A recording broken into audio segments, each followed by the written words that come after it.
Mainit-init na balita. The Marcos administration plans to borrow 735 billion. Grabe po talaga yung ginagawa ng Marcos administration ngayon. Diba? Grabe. At until now, marami din ho ang nagtatanggol sa kanya ng mga robots. Gumagawa sila ng fake accounts. Sinisiraan ang Duterte. So, ito na po yung katiwalian na ginagawa po ng Marcos administration. Ang laki po ng utang ng Pilipinas at nagbabalak na rin pong umutang naman po.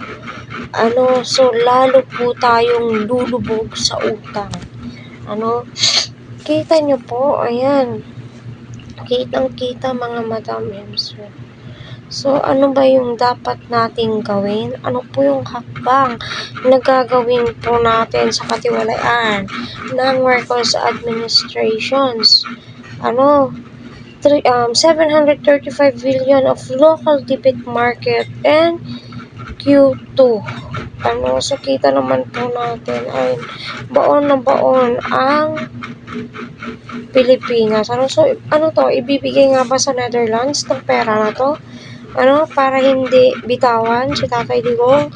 Gising-gising mga Pilipino. Kailangan po natin humakbang, gumawa ng paraan, para hindi po tayo lalong malubog sa utang.